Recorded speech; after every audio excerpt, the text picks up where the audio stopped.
grand journal de la RFM. Souleymane Niang.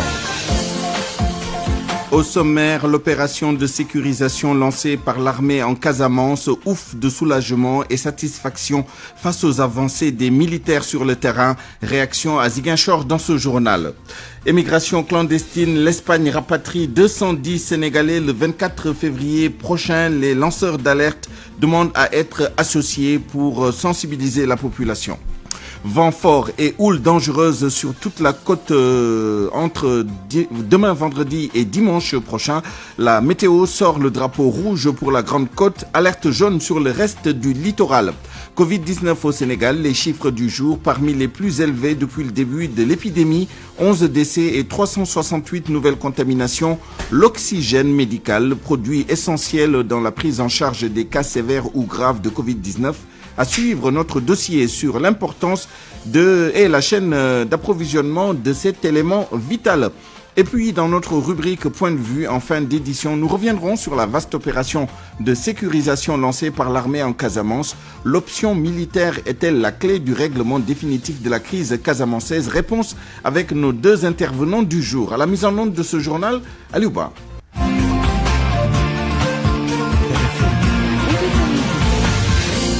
Souleymane Niang. Des vents forts pouvant atteindre 40 km à l'heure et une houle de 3 mètres. La météo lance l'alerte rouge pour la Grande Côte entre Dakar et Saint-Louis et sort le drapeau jaune pour le reste du littoral. La météo qui invite les pêcheurs à redoubler de vigilance entre vendredi et dimanche.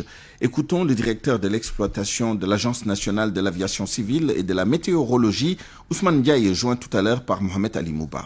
Donc on a prévu une houle assez forte, quand même, accompagnée de vent très fort et une baisse de température. Et quand ces trois sont combinés, des fois il faudrait envoyer une alerte très tôt, surtout pour les pêcheurs et les gens qui habitent au niveau des plages. Donc on commence la journée du vendredi, d'abord 5 demain, tôt le matin. Donc on va observer cette houle très forte accompagnée de vent assez fort quand même, et qui intéresse tout le littoral du Sénégal. Donc ça va commencer le vendredi et va aller jusqu'au samedi, dimanche, donc tout le week-end. Donc on demande vraiment aux pêcheurs de prendre toutes les dispositions nécessaires pour ne pas aller en mer durant la période, commençant demain, après-demain et jusqu'au dimanche. Donc ça c'est la première chose. La deuxième chose, c'est que le vendredi aussi, on aura une nuageuse assez dense qui va faire que donc peut-être accompagné par des pluies assez fines, des pluies fines. Donc ça aussi, ça peut avoir des répercussions. Et d'ailleurs, on a communiqué cette information au niveau de la santé pour qu'ils puissent voir les mesures à prendre à ce sujet. Parlons maintenant du rapatriement de 210 Sénégalais en provenance de Tenerife ce 24 février. Selon le président de l'ONG Otra Africa, le travail doit se faire en coordination avec les autorités sénégalaises. Les lanceurs d'alerte demandent à être impliqués pour préparer l'opinion publique à ces situations. Souleymane Ali Diallo est avec Salimata Aou. Nous avons reçu une information d'un partenaire très fiable que nous sommes en train d'exploiter, qu'un vol est prévu le 24 février de Madrid via Tenerife pour Dakar pour le rapatriement de certains de nos compatriotes en situation irrégulière en Espagne. Donc nous, comme Horizon Sans Frontières, comme lanceurs d'alerte, il nous arrive d'avoir ces informations très tôt que nous devons partager avec l'État du Sénégal pour préparer l'opinion publique psychologiquement à ce genre d'événement de rapatriement. Donc nous pensons que nous devons travailler en harmonie avec l'État du Sénégal sur ce genre de situation. Effectivement, ce vol est confirmé et que donc ces rapatriements, comme nous l'avions annoncé tantôt, auront bel et bien lieu. Donc il faut qu'on se prépare par rapport à ces situations. Allons maintenant en Casamance où il est annoncé depuis quelques heures de grandes avancées de l'armée sur le terrain des opérations de sécurisation. Ces opérations sont bien appréciées par des cadres de la Casamance qui sont d'avis que la sécurité et l'intégrité territoriale nationale ne doivent pas être négociées. La mise en œuvre des politiques de développement économique et social en Casamance dans cette partie du territoire national donc requiert une stabilisation au préalable, ont-ils dit à Lamine Ba, notre correspondant sur place. Même si l'armée reste officiellement muette sur l'information, des indiscrétions font état de considérables avancées de l'armée sur le terrain des opérations de sécurisation dans le sud du département de Ziguinchor. Quoi qu'il en soit, Moussa Sissé, membre du collectif des cadres casamançais, est d'avis qu'il est temps que l'État siffle la fin de la récréation en Casamance. On est arrivé à un point tel que il faut, comme on a l'habitude de dire, mettre fin à la récréation. La garantie de sécurité patients à l'extérieur. Il faut que l'État mette les moyens nécessaires pour assurer la sécurité de ces populations-là. Vraiment, ce que l'armée est en train de faire, permettre aux populations de pouvoir vaquer à leurs occupations. L'honorable député de Ziguinchor, Demba Keita, très investi sur les questions de sécurité et de déminage en Casamance, pense qu'il est important que l'État fasse prévaloir sa mission régalienne de sécurisation des populations civiles. Il faut impérativement que l'État protège les populations, que l'État accompagne ce processus de retour et d'installation des populations. Je pense que c'est la mission que nous attendons de l'État. Il est rejoint dans son point de vue par l'ancien gouverneur Jean-Baptiste Diatta. Lui est d'avis que c'est une question qui aurait dû être réglée depuis longtemps. Il pense que la sécurisation de la Casamance est un préalable important à tout investissement public d'envergure dans la zone. Il n'y a aucune politique possible si on ne stabilise pas. Je crois que ce hasard aurait dû être réglé déjà depuis très longtemps. L'honorable député Demba Keita pense que la priorité qui s'affiche derrière ces opérations a trait à la sécurisation des zones de production, ce qu'il trouve légitime d'ailleurs. Les zones de production soient accessibles. Il faut comprendre que ces populations, des villages, en tout cas des communes de Niassia, de Koutoupakavarakunda, et ces populations ont envie de repartir parce qu'elles ne peuvent plus continuer à vivre un peu les conséquences de ce conflit en étant coincées dans des communes comme Ziguinchor ou dans d'autres villages. Je pense que l'État a pris ses responsabilités. Moussa Sissé, de son côté, suggère à ce que le processus de sécurisation soit étendu à toute la Casamance pour ne laisser aucune poche d'incertitude. Je pense qu'il faut sécuriser toute la Casamance. Les populations sont fatiguées, ont besoin de tranquillité, ont besoin de travailler. Ceux qui veulent travailler, travaillent. Nos interlocuteurs ont tous des avis qui convergent sur l'urgence de coupler les opérations de sécurisation au volet déminage, car si on se fie aux données qui nous sont livrées par le député Demba Keita, plus d'1 200 000 m² sont en attente de dépollution en Casamance. Lamine Ba, Ziguinchor, Radio Futur Média. RFM, partout. Tout le temps. Avec 11 décès enregistrés hier et 368 nouvelles contaminations en 24 heures, le bilan du Covid-19 publié ce matin par le ministère de la Santé et de l'Action sociale est l'un des plus élevés depuis le début de l'épidémie au Sénégal. Je rappelle que les records sont respectivement de 13 morts et 404 nouvelles contaminations en 24 heures. Autre chiffre du jour, 209 patients ont été déclarés guéris. 54 cas graves sont également pris en charge et parmi les cas communautaires, Thiès en a 26, Mbour 25 et Popenguine 19. Covid-19, intéressons-nous maintenant à la prise en charge. L'oxygène médical, un produit qui occupe la tête de liste des dépenses dans les centres de traitement des épidémies. Pourquoi occupe-t-il cette place vitale, cet élément et comment se passe l'approvisionnement? Quelques éléments de réponse dans ce dossier ficelé par Awambaye. L'oxygène est vital. Dans une unité de soins intensifs, de par ma petite expérience, j'ai 27 ans de réanimation. L'oxygène médical ne peut pas manquer au dispositif de prise en charge des cas graves de Covid-19 qui, à tout moment, peuvent présenter une détresse respiratoire. Pape Amarfal est infirmier urgentiste à la réanimation de l'hôpital principal de Dakar. Les besoins d'oxygène dépendent donc de l'atteinte pulmonaire, des lésions pulmonaires. Et aujourd'hui, on peut effectivement évaluer ces lésions pulmonaires-là à partir d'un scanner et à partir effectivement donc de la saturation en oxygène. Et si un patient a besoin effectivement d'oxygène, donc on peut mettre l'oxygène et voir prendre la saturation.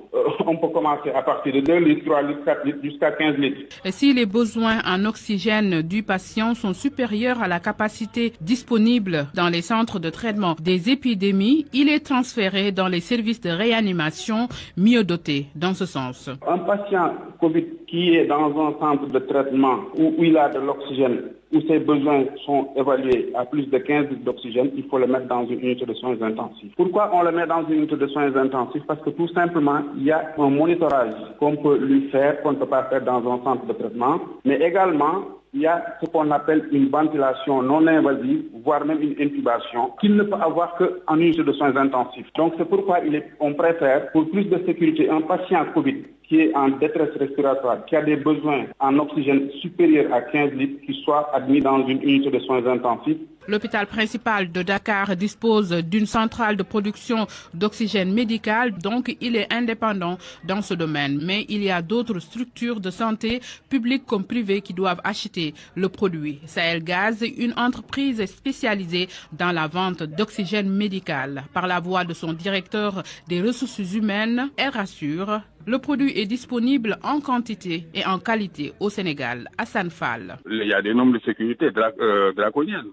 Donc là, il n'y a aucun risque. Le gaz que nous fournissons est un gaz qui respecte de manière stricte les normes de sécurité. Donc c'est un gaz qui est destiné au soutien des malades. Donc les risques de rupture sont minimes, mais les plus grands problèmes du secteur sont listés ici par Hassan Fall. Le seul problème qui pourrait éventuellement se poser, c'est lié, disons, aux emballages, aux bouteilles. Si les bouteilles ne reviennent pas rapidement, les usines sont obligées de s'arrêter. Si les bouteilles sont en souffrance dans les hôpitaux, etc., nos usines sont arrêtées. Beaucoup d'hôpitaux, sinon tous les hôpitaux, nous doivent de l'argent et ne gardent pas des bouteilles qui nous appartiennent. Pendant cette période de pandémie, la demande est devenue plus importante. Les CTE doivent en disposer assez pour sauver la vie de patients dont les souffles sont boostés par l'oxygène médical. S'agissant de la stratégie de lutte contre le Covid-19, les responsables du ministère de l'Éducation nationale sont formels. Une prolongation des vacances du premier trimestre n'est pas envisagée ni envisageable comme le proposent certains syndicats d'enseignants à cause de la pandémie du Covid-19. Le ministre de l'Éducation nationale rencontre cet après-midi les inspecteurs de l'éducation et de la formation du Sénégal. C'est pour discuter du renforcement du dispositif de prévention dans les écoles. Mohamed Moustapha Diagne, porte-parole du dit ministère, est joint par El Hadj Ndiogou Diène. L'année dernière, nous avons fermé les écoles à partir du 16 mars. On était à 27 cas. Au 25 juin, quand nous ouvrions les écoles, on était à 104 cas. Donc, en temps, il y a eu des milliers de cas. Ça veut dire que la fermeture des écoles n'a pas empêché le virus de monter en puissance. Nous avons appris à vivre avec le virus. C'est pourquoi, du 25 juin au 12 novembre, il n'y a pas eu de décès d'élèves. Il y a eu seulement un enseignant, malheureusement, qui est décédé et qui vivait avec une comorbidité. La semaine dernière, on a eu un directeur d'école au niveau de Patou qui est décédé, malheureusement, qui vivait avec une comorbidité. Tu dois aussi dire que, contrairement à ce qu'on pense, le virus n'a pas quitté l'école pour entrer dans la maison. La plupart les enseignants ont été contaminés à partir des maisons et non pas à partir de l'école. Le ministre de l'Éducation nationale n'envisage nullement de fermer des écoles ou de prolonger des vacances. Nous voudrions demander à tous ceux qui font des propositions vraiment de nous laisser gérer l'école. Nous sommes très soucieux, très conscients de la santé des enseignants et des élèves dans l'établissement. Le ministre de l'Éducation nationale a déjà tenu une réunion avec tous les CESIA. Aujourd'hui, il tiendra une réunion avec les 59 IF du Sénégal pour évaluer le dispositif, aussi en vue donc de le performer, mais en vue aussi que le dispositif puisse mieux être à même de les protéger contre la propagation du virus. Et pour être complet sur ce chapitre, la pandémie de Covid-19 a des conséquences pour les travailleuses du sexe à Mbacké. Les clients se font rares, alors elles ont augmenté les tarifs pour s'en sortir. Suivons le reportage de Marema Diop en compagnie de Asbara Kane, stagiaire à RFM Mbacké. Le plus vieux métier n'échappe pas aux effets de la Covid-19. Des travailleuses du sexe rencontrées ont confirmé cette situation mais ne souhaitent pas d'être enregistrées. Nous tombons enfin sur Belle, un nom d'emprunt. Elle accepte de se confier.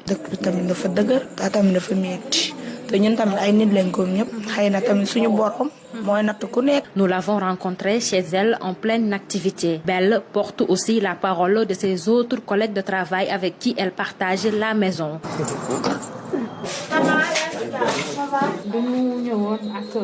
Contexte COVID-19. À notre arrivée, une quinzaine de minutes pour qu'elle puisse se libérer d'un client avant qu'elle nous invite dans la cour de sa maison.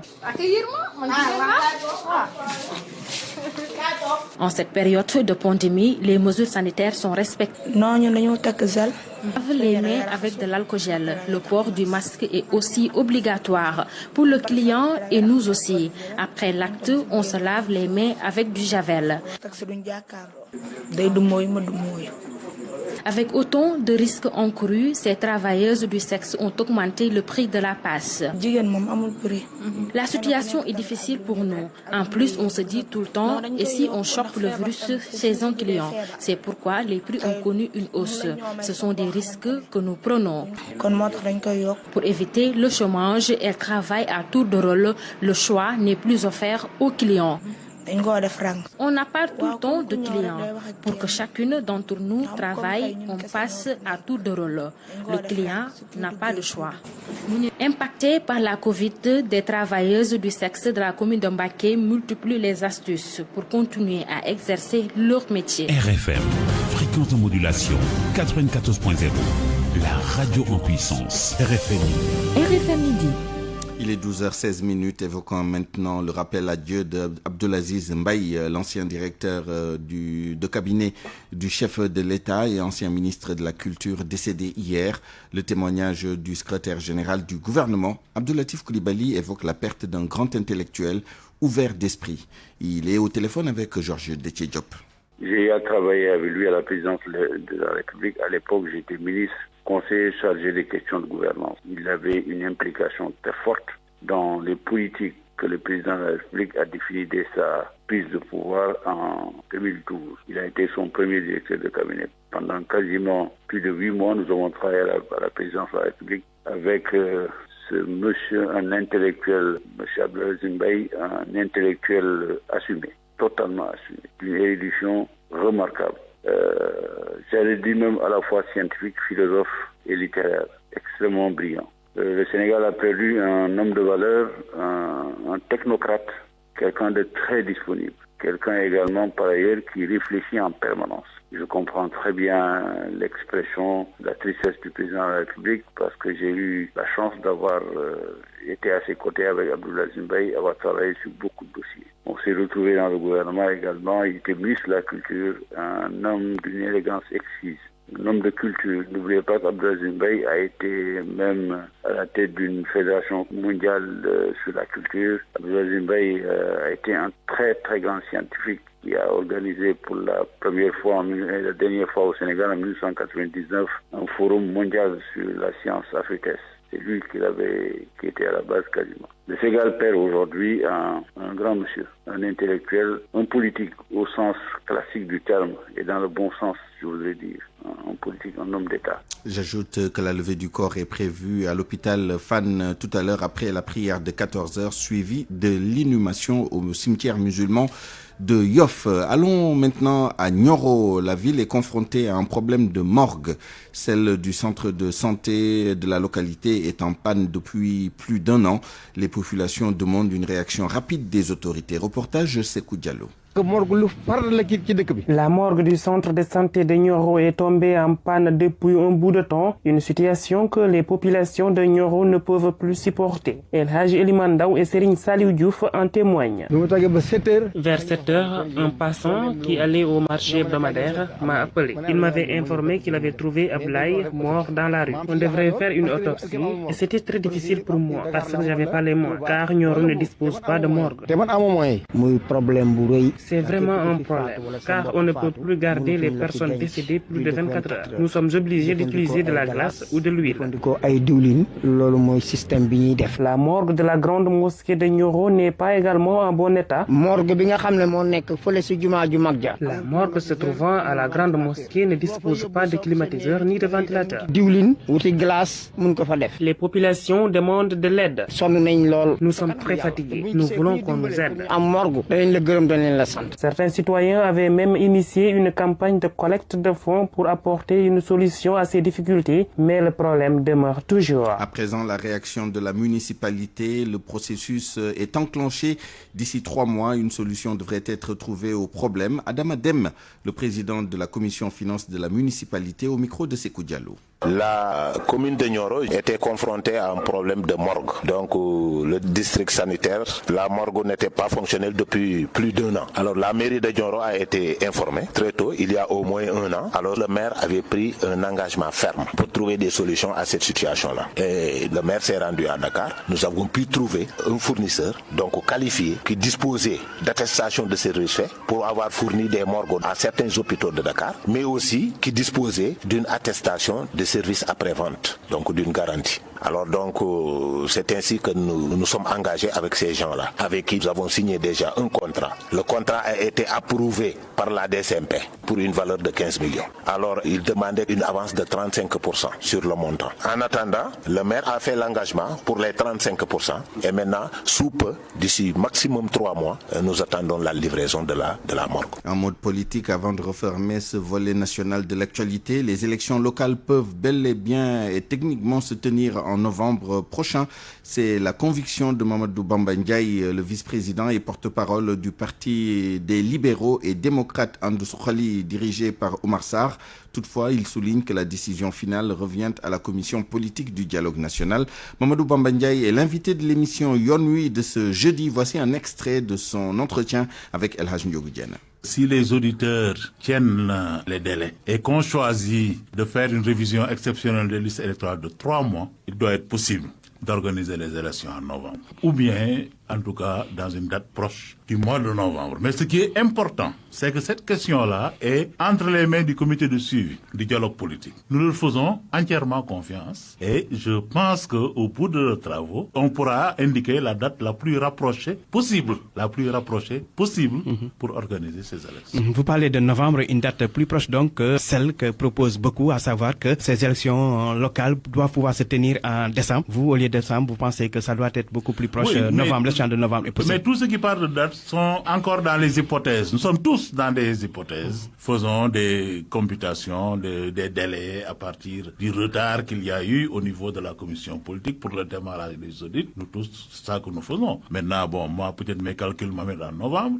D'autres, peut-être, prévoient, au lieu de 3 mois comme moi, de révision des listes, prévoient 4 mois. Ça va les amener à décembre. S'il y en a qui prévoient 6 mois, comme le code le prévoit pour les révisions ordinaires, ça va les amener à février. Février, ce sera en 2022. On ne sera donc plus en 2021. Mais c'est la même chose. Initialement fixée. C'est la même chose. Organiser les élections le 31 décembre 2021 ou bien le 1er janvier 2022. Où est la différence? Il n'y a aucune différence. Oui, il y a une différence. Il y a le calendrier électoral à respecter quand même. Une date, c'est pas une année. Une date, c'est un jour, un mois, une année. C'est pas une année. Moi, je ne vois pas, en tout cas, la différence entre le 31 décembre et le 1er janvier. Yonui avec Mamadou Bamba Ndiaye en Wolof, ce sera tout à l'heure à 15h30 sur RFM. RFM. L'actualité internationale. L'actualité internationale avec vous, Georges Détié-Diop. Bonjour. Bonjour, Souleymane Niang. Au Mali, des soldats tués dans une attaque contre leur caserne. Le bilan, au moins 9 militaires ont été tués donc au cours de cette attaque djihadiste qui s'est produite dans la localité de Boni, dans le centre du pays.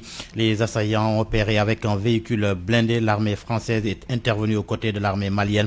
Une vingtaine de djihadistes auraient été tués. L'attaque a été revendiquée par le groupe de soutien à l'islam et aux musulmans affiliés à Al-Qaïda. En Algérie, le procès de l'assassinat d'Hervé Gourdel reporté au 18 février.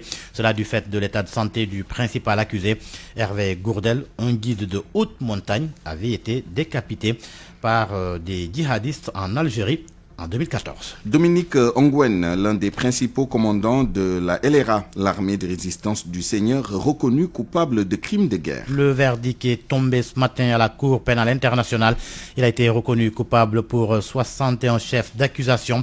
Cet ancien enfant soldat devenu commandant de la LRA a été poursuivi pour 70 chefs d'accusation de crimes de guerre et de crimes contre l'humanité par le groupe de Joseph Kony dans le nord de l'Ouganda entre 2002 et 2005. Les élections législatives en Côte d'Ivoire, la date du 6 mars maintenue pour la tenue du scrutin. Le calendrier législatif et le découpage sont maintenant connus. Le gouvernement a confirmé la date du 6 mars lors de la réunion du Conseil des ministres. Plus de détails à Abidjan avec Gobia Yabi. Les modalités de l'organisation du scrutin législatif du 6 mars prochain sont connues depuis le mercredi 3 février 2021.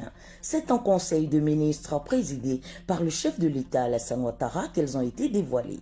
Ainsi, sur proposition de la Commission électorale indépendante CEI, 205 circonscriptions électorales ont été créées pour 255 députés, 10 759 lieux de vote et 22 135 bureaux de vote sont prévus sur l'ensemble du territoire national. La durée de la campagne est fixée à 7 jours. Elle sera ouverte le 26 février 2021 à 0h et close le jeudi 4 mars 2021 à minuit.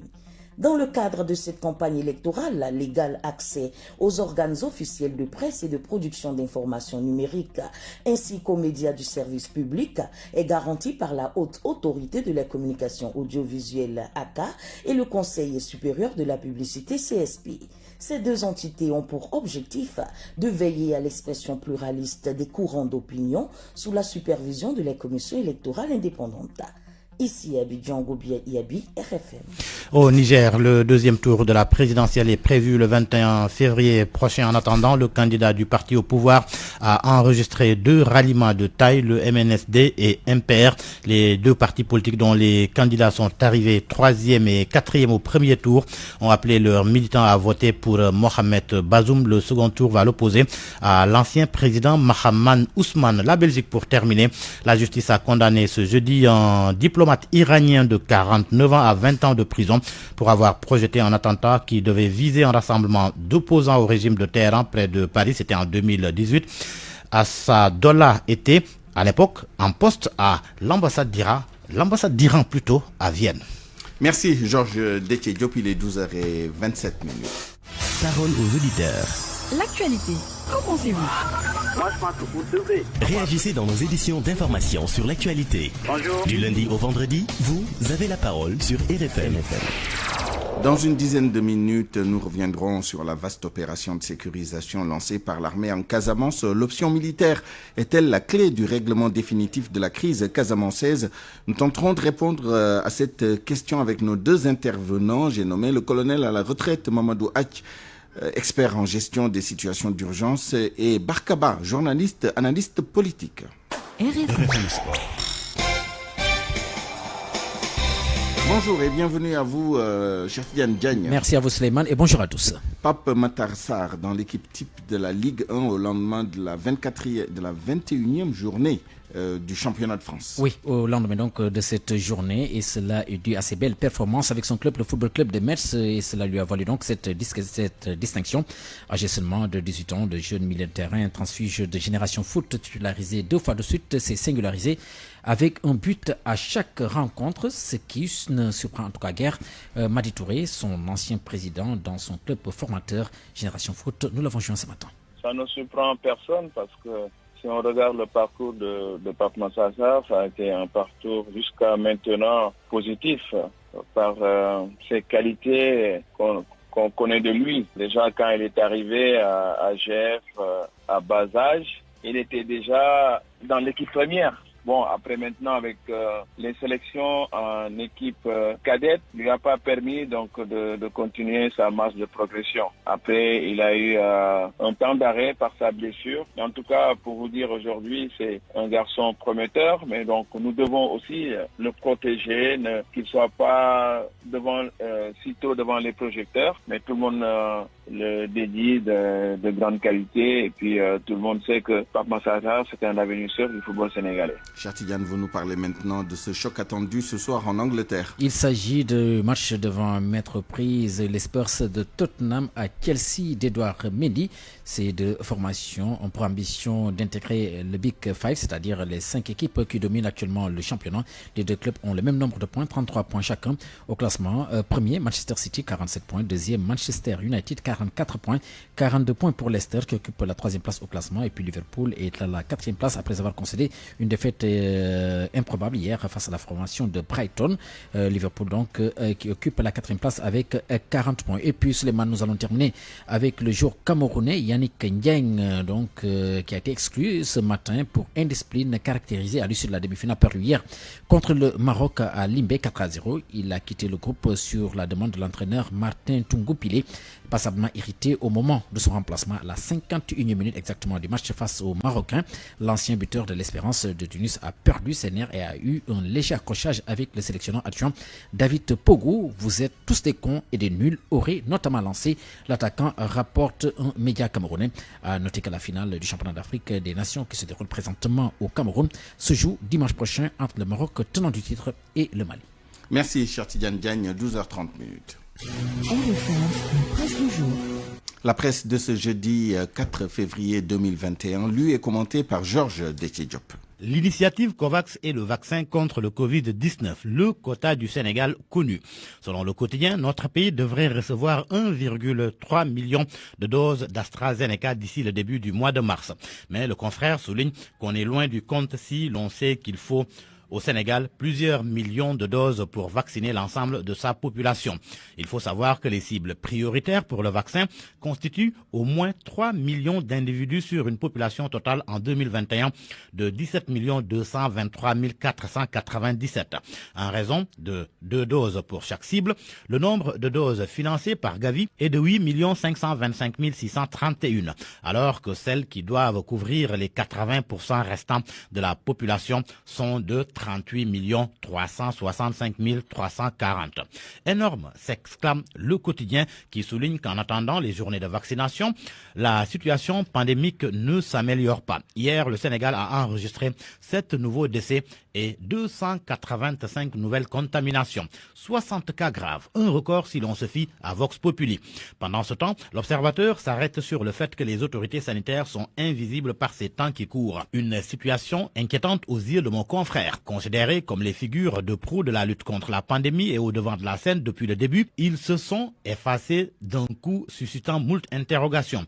Il s'agit, selon l'observateur, du professeur Seydi, du docteur Abdoulaye Bousso, docteur Marie-Khémesse Ngom-Ndiaye et même du ministre Abdoulaye Diouf Sarr. Une attitude diversement appréciée par des spécialistes de la communication qui se sont confiés à l'observateur. La réunion hebdomadaire du Conseil des ministres hier, l'AS et les Échos s'en font l'écho. Il a été beaucoup question des médias. L'AS informe que le chef de l'État a fait savoir qu'il veut la mise en place d'un dispositif de régulation et d'encadrement des réseaux sociaux. Les Échos renchérit que la qualité des programmes diffusés sur les radios et télévisions préoccupe le président de la République qui a indiqué que ces contenus doivent renforcer la cohésion nationale, l'autorité de l'État et les intérêts du Sénégal. Du coup, les Échos assimilent Macky Sall à un directeur des programmes des radios et télé. Le chef de l'État qui a porté son choix sur le professeur Babacar Kanté pour remplacer feu le général Mamadou Niang à la tête de la commission politique du dialogue national. Professeur Babacar Kanté, l'homme du consensus. Selon le Témoin, le professeur de droit constitutionnel a reçu le soutien unanime des 4 pôles du dialogue politique. C'est hier que le président l'a désigné à la tête de la dite commission.